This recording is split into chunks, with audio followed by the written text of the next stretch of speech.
ებრაელი მემატიანის, იოსებ ფლავიუსის მიხედვით, როცა ყველა დროისა და ხალხის უდიდესმა სამხედრო სტრატეგმა და ტაქტიკოსმა, ალექსანდრე მაკედონელმა, ქრისტეს შობამდე 332 წელს იერუსალიმი დაიპყრო, ყველასთვის გასაოცრად, მის მოსახლეობას შემწყნარებლურად მოექცა.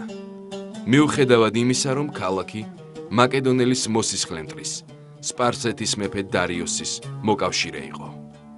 ამის მიზეზად ფლავიუსი შემდეგს ასახელებს.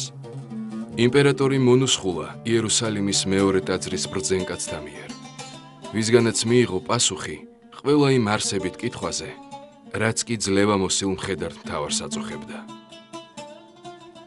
დაიკითხა იმპერატორმა, ვინ შეიძლება ჩაითვალოს ქვეყნად ბრძენკაცად და მიუგესმათ, ბრძენკაცი ისაა, ვისაც კითხვის გონივრულად, სწორად დასმა ძალუძს, ვინც ყველა იმ ადამიანის მაგალითებით სწავლობს, ვისაც კი შეახვედრებს ცხოვრების გზაზე განგება. დაიკითხა იმპერატორმა, ვინ არის ძლევამოსილი და მიუგესმათ, ძლევამოსილია ის, ვინც საკუთარ სისუსტეებს განუწყვეტლივ ებრძვის და იმარჯვებს მათზე. დაიკითხა იმპერატორმა, ვინ შეიძლება ჩაითვალოს გმირად და მიუგესმათ, გმირი ისაა, ვისაც ძალუძს მოძულე მტერი თავის მეგობრად აქციოს, სიძულვილი სიყვარულით შესცვალოს.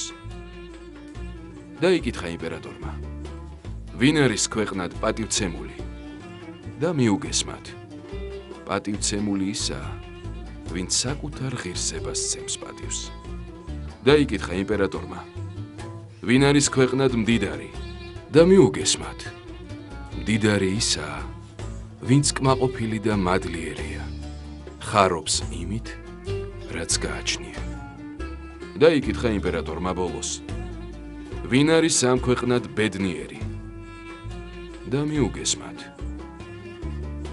ბედნიერია ქმარი, რომელსაც ჰყავს ლამაზი ცოლი, ღირსეული თავისი მოქმედებებით. მათი სიბრძნით გაოგნებულმა ალექსანდრე მაკედონელმა აღარ გასცა ბრძანება ქალაქის გასაძარცვად. ებრაელ ბრძენკაცთა თანხლებით ტაძრის მთაზე ავიდა და მათთან ერთად ილოცა.